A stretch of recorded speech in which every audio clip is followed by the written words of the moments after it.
नमस्कार विद्यार्थी मित्रांनो, मी खैरे सर आपलं या YouTube व्हिडिओमध्ये स्वागत करतो. 20 तारखेला आपला मराठीचा पेपर झाला, ज्यामध्ये सेमी इंग्लिशचे माध्यम आणि मराठी माध्यमच्या मुलांचा झाला. आणि 23 तारखेला आता इंग्लिश मीडियमचे विद्यार्थी त्यांचा मराठीचा पेपर आहे. त्यांचे मेसेज आले, त्यांचे फोन आले की सर आम्हाला ही PDF पाठवा, आम्हाला ही IMP क्वेश्चन पाठवा. तर त्यासाठी खास त्या विद्यार्थ्यांच्या आग्रहाखातीर आपण मराठीचा आजचा पेपर बघणार आहोत. तर यामध्ये हे 4 सेक्शन अति महत्वाचे आहे. यामध्ये सेक्शन नंबर 1 पॅसेज गद्य विभाग, सेक्शन 2 पद्य विभाग, सेक्शन 3 स्थूल वाचन आणि सेक्शन 4 भाषा अभ्यास. तर यामध्ये सर्वात प्रथम बघूया आपण गद्य विभाग. गद्य विभागामध्ये या गद्य विभागात 5 टॉपिक घेतलेले आहे आपण 5 टॉप मध्ये. त्यामध्ये नंबर 1 आहे शाल, याचे लेखक आहे राग जाधव. नंबर 2 उपवास, याचे लेखक आहे पु ल देशपांडे. नंबर 3 ऊर्जा शक्तीचा जागर, याचे लेखक आहे डॉक्टर रघुनाथ माशेलकर.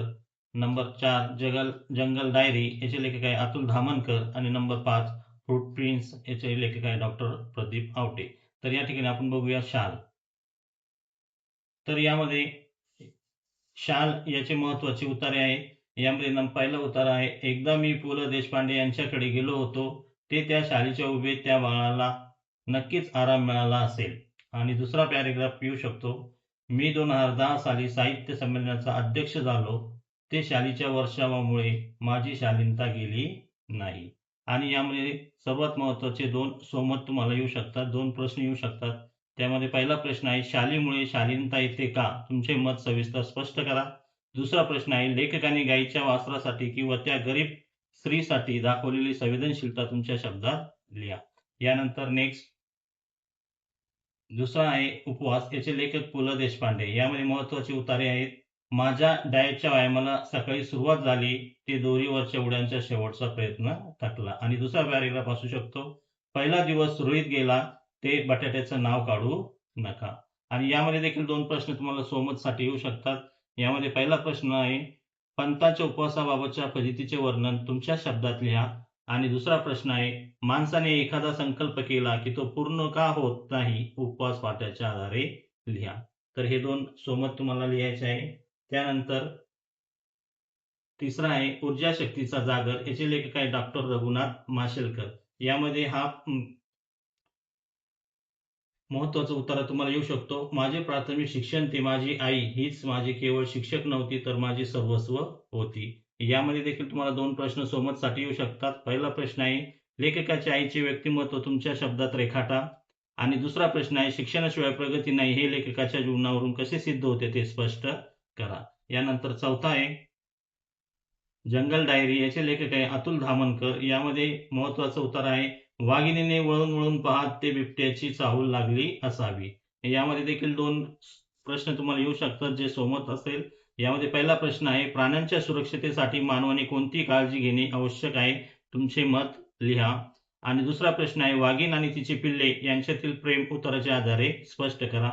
नेक्स्ट यामध्ये नंबर 5 फूटप्रिंट्स, लेखक आहे डॉक्टर प्रदीप आवटे. आणि महत्वाचं उत्तर आहे, रेखा मावशींच्या पायाकडे पाहिल्यावर ते आपले पायही असे स्वच्छ राहतील. यामध्ये देखील सोमत म्हणून 2 प्रश्न येऊ शकतात. यामध्ये पहिला प्रश्न आहे, ग्लोबल वॉर्मिंग पासून वाचवण्यासाठी तुम्ही कोणते उपाय सुचवाल. आणि दुसरा प्रश्न आहे, सार्वजनिक वाहतुकीचा वापर करणे का गरजेचे आहे, तुमचे मत लिहा.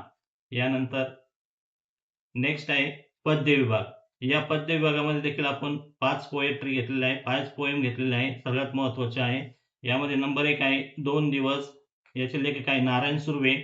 नंतर स्वप्न करू साकार, किशोर पाठक. त्यानंतर number 3 auction, Indira Sant. Number 4 रंग मजेचे रंग उद्याचे, अंजली कुलकर्णी. आणि हिरवागार झाडांसारखं, जॉर्ज लोपिस. तर यामध्ये नंबर 1 बघूया 2 दिवस. तर 2 दिवस मध्ये सर्वात महत्वाचे 2 स्टँजे तुम्हाला येऊ शकतात. यामध्ये नंबर 1 आहे, 2 दिवस वाट पाहण्यात गेले, 2 दुःखात गेले. आणि दुसरा स्टँजा आहे, भाकरीचा चंद्र शोधण्यातच जिंदगी बर्बाद झाली. यामध्ये देखील तुम्हाला 2 प्रश्न येऊ शकतात, ते रसग्रहण किंवा काव्य सौंदर्य स्पष्ट करण्यासाठी. पहिला प्रश्न आहे, भाकरीचा चंद्र शोधण्यातच जिंदगी बर्बाद झाली या ओळीचा अर्थ स्पष्ट करा. आणि दुसरा प्रश्न आहे, प्रस्तुत कवितेतून मिळणारा संदेश तुमच्या शब्दामध्ये लिहा. त्यानंतर दुसरी कविता आहे स्वप्न करू साकार. कवी आहे किशोर पाठक. यामध्ये देखील सर्वात महत्वाच्या स्टँजा आहे, 2 स्टँजा आहे. यामध्ये पहिला आहे या मातीचे चैतन्य गाऊ, नव्या युगाचे स्वप्न साकारू. आणि दुसरा आहे श्रमशक्तीच्या मंत्रामधून एकजुटीचे सामर्थ्य दावू. तर यामध्ये देखील तुम्हाला 2 प्रश्न महत्वाचे येऊ शकतात, रसग्रहणासाठी किंवा काव्य सौंदर्य स्पष्टीकरणासाठी. यामध्ये पहिला प्रश्न आहे कृषी संस्कृती आणि श्रम प्रतिष्ठा याचे महत्व कवितेच्या आधारे स्पष्ट करा. आणि दुसरा प्रश्न आहे देशाचे भविष्य उज्ज्वल करण्यासाठी कवीने कोणता मार्ग सांगितला आहे. यानंतर तुम्हाला तिसरी कविता आहे ऑप्शन. ही कवित्री आहे इंदिरा संत. महत्वाच्या ओळी आहेत नाही मुठीमध्ये द्रव्य, नाही शिरेमध्ये रक्त. तर यामध्ये देखील तुम्हाला एक प्रश्न येऊ शकतो रसग्रहणासाठी किंवा काव्य सौंदर्य स्पष्ट करण्यासाठी. तर प्रश्न आहे सीमेवर लढणाऱ्या सैनिकाचे कष्ट आणि त्यांच्या प्रती असलेली कृतज्ञता तुमच्या शब्दात लिहा. यानंतर नेक्स्ट 4 नंबरची कविता आहे रंगमजेचे रंग उद्याचे. कवयित्री आहे अंजली कुलकर्णी. यामध्ये सगळ्यात महत्वाचा स्टँजा आहे हिरवे हिरवे निसर्ग सारे. आणि सगळ्यात महत्वाचं म्हणजे ही कविता निसर्ग आणि विज्ञान यांच्या सहजीवनावर आधारित आहे. यात देखील तुम्हाला 2 प्रश्न येऊ शकतात रसग्रहणासाठी किंवा काव्य सौंदर्य स्पष्टीकरणासाठी. पहिला प्रश्न आहे निसर्गाची सोबत आणि विज्ञानाची प्रगती यातून मिळणारा आनंद कवितेच्या आधारे स्पष्ट करा. दुसरा प्रश्न आहे संगणक युगातही निसर्गाचे महत्व अबाधित आहे, हे विधान तुमच्या शब्दात मांडा. त्यानंतर नेक्स्ट 5वा आहे हिरवगार झाडांसारखं. कवी आहे जॉर्ज लोपिस. यामध्ये देखील तुम्हाला एक स्टँजा येऊ शकतो झाड मुकाट सहन करते. आणि प्रश्न देखील एक येऊ शकतो रसग्रहण किंवा काव्य सौंदर्य स्पष्ट करण्यासाठी. तर प्रश्न आहे झाडांची सहनशीलता आणि परोपकार वृत्ती यातून माणसाने कोणता बोध घ्यावा. तर यातील महत्वाचे प्रश्न तुम्हाला या स्टँजामधून कवितेमधून येऊ शकतात. त्यानंतर आपण तिसरा विभाग बघणार आहोत. तिसरं सेक्शन आहे स्थूल वाचन. या स्थूल वाचन मध्ये 4 महत्वाचे विभाग आहे. यामध्ये नंबर 1 आहे उत्पत्ती कोश, नंबर 2 आहे मोठे होत असलेल्या मुलांनो, नंबर 3 आहे जाता असताला आणि नंबर 4 आहे कॅटक्स वनस्पतीचे जग. तर यामध्ये नंबर 1 बघूया उत्पत्ती कोश. तर यामध्ये 5 स्थूल वाचन मध्ये नंबर 1 आहे उत्पत्ती कोश. यात महत्वाचा प्रश्न आहे उत्पत्ती कोशाचे कार्य स्पष्ट करा. आणि नंबर 2 प्रश्न आहे शब्दाची उत्पत्ती शोधणे म्हणजे काय, उदाहरण देऊन स्पष्ट करा. त्यानंतर पाठ 2 मोठे होत असलेल्या मुलांनो. यामध्ये पहिला प्रश्न येऊ शकतो तुम्हाला सर्वात महत्वाचा स्काय इज द लिमिट.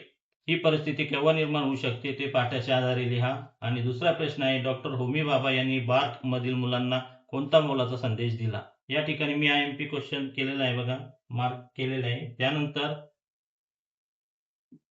स्थूल वाचन मध्ये तिसरा आहे जाता असताला आणि कॅटस. तर यामध्ये जाता असताला गुरुदेव रवींद्रनाथ टागोरांचा आहे. जाता असताना या कवितेतून मिळणारा संदेश तुमच्या शब्दात स्पष्ट करा.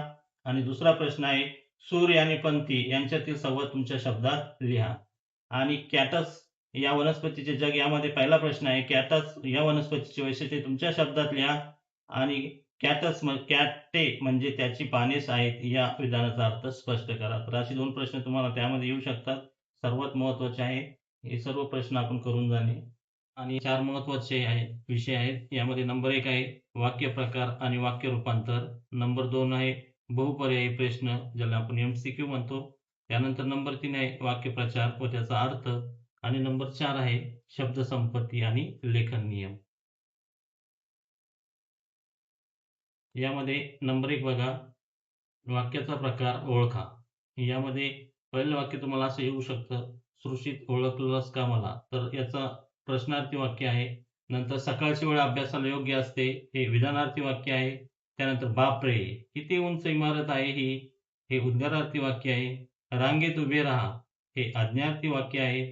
त्याचप्रमाणे सर्वांनी रांगेत उभे राहावे आज्ञार्थी करा हे वाक्य तुम्हाला आता आज्ञार्थी करा सांगितलेलं आहे. तर याचं उत्तर असेल सर्वांनी रांगेत उभे राहा.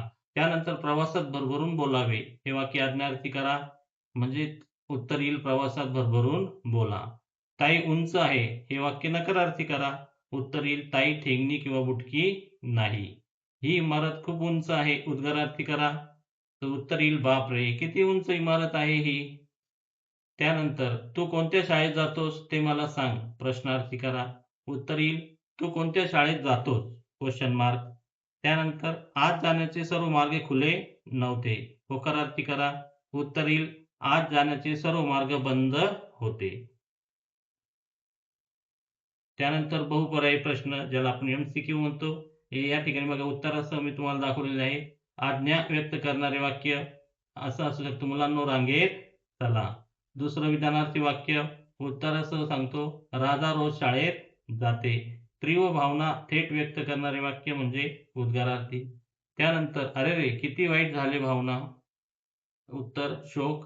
त्यानंतर सरोज कृपा मला पाणी दे, वाक्य प्रकार ओळखा, तर हे आज्ञार्थी वाक्य आहे.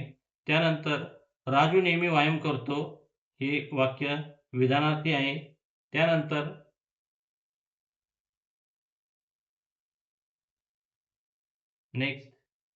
नेक्स्ट आहे बघा वाक्यप्रचार आणि त्याचा अर्थ. नंबर 1 आहे अंगाचा तिळपापड होणे, याचा अर्थ आहे खूप संताप येणे. नंबर 2 आहे गळका करणे, याचा अर्थ आहे गोंगाटा करणे. नंबर 3 भान ठेवणे, याचा अर्थ आहे जाणीव ठेवणे. नंबर 4 कीव येणे, याचा अर्थ आहे दया येणे. नंबर 5 अर्जव करणे म्हणजे कळवळून विनंती करणे. नंबर 6 रम्मान होणे म्हणजे मग्न होणे किंवा गुंग होणे. नंतर आहे चक्कर मारणे म्हणजे फेरफटका मारणे. नेक्स्ट आहे संकोच वाटणे म्हणजे लाज वाटणे किंवा अवघडल्यासारखे वाटणे. तर हे वाक्याचे अर्थ आणि त्याचा वाक्याचे प्रचार आणि त्याचा अर्थ आहे. त्यानंतर अजून बघू उत्कंठा वाढणे म्हणजे कुतूहल वाढणे. सामना करणे म्हणजे मुकाबला करणे किंवा धैर्य दाखवणे. आनंद गगनात नमावणे म्हणजे अतिशय आनंद होणे. पारंगत असणे म्हणजे निपुण असणे किंवा कुशल असणे. त्यानंतर हातात हात घालणे म्हणजे सहकार्य करणे किंवा सोबत देणे. त्यानंतर अंगावर काटा येणे म्हणजे भीतीने शहारा येणे. खून गाठ बांधणे म्हणजे पक्का निश्चय करणे. आणि राबता असणे म्हणजे सतत ये जा करणे किंवा वर्दळीचं असणे. त्यानंतर नेक्स्ट आहे बघा शब्द संपत्ती आणि लेखन नियम. तर यामध्ये नंबर 1 बघू आपण समानार्थी शब्द. तर समानार्थी शब्दामध्ये बघा तुम्हाला असे शब्द येऊ शकतात. रस्ता, या रस्त्याचा समानार्थी शब्द आहे मार्ग किंवा पथ. त्यानंतर शाळाला समानार्थी शब्द आहे विद्यालय. त्यानंतर विरुद्धार्थी शब्दामध्ये तुम्हाला असे शब्द येऊ शकतात इकडे, त्याचं उत्तर आहे तिकडे.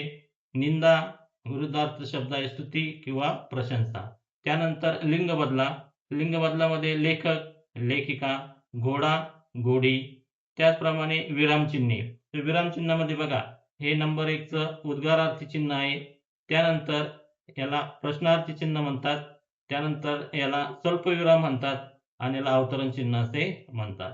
हे याआधी आपण बघितलेलं आहे. विद्यार्थी मित्रांनो, सर्वात महत्त्वाचा आणि शेवटचा टॉपिक आहे उपयोजित लेखन, ज्याला आपण रायटिंग स्किल म्हणतो. तर याचं स्वरूप व रचना आपण या ठिकाणी बघणार आहोत. यामध्ये सगळ्यात महत्त्वाचा असतो पत्रलेखन, मागणी पत्र. तर या पत्रलेखनमध्ये सर्वात महत्त्वाचा असतो सुरुवातीला दिनांक. तुम्ही दिनांक उजव्या किंवा डाव्या बाजूला टाकू शकता. त्यानंतर प्रति, माननीय अधिकारी, व्यवस्थापक प्लस पत्ता. त्यानंतर विषय, पत्राचा उद्देश थोडक्यात लिहायचा विषय टाकून, एक मागणी पत्र असेल तर कसली मागणी आहे. त्यानंतर महोदय, औपचारिक अभिवादन. तर महोदय झाल्यानंतर त्यामध्ये मॅटर लिहायचं आहे आपल्याला काय पाहिजे काय नाही. त्यानंतर मुख्य मजकूर, मागणीची यादी तक्ता. मग तर आपल्याला काय मागणी करायची त्याची यादी त्या ठिकाणी द्यायची आहे. आणि शेवट आपला नंबर प्लस स्वाक्षरी करायची आणि ईमेलमध्ये abc@email.com अशा प्रकारे तुम्ही टाकू शकता. आणि त्या ठिकाणी पत्रलेखनाला असे विषय येऊ शकतात तुम्हाला बघा, शाळेच्या ग्रंथालयासाठी पुस्तकाची मागणी करणे तर अशी पत्रलेखन तुम्हाला येऊ शकतं. त्यानंतर नंबर 2 बातमी लेखन मध्ये सर्वात सुरुवातीला शीर्षक म्हणजे ज्याला आपण हेडलाईन म्हणतो, आकर्षक व ठळक टाका.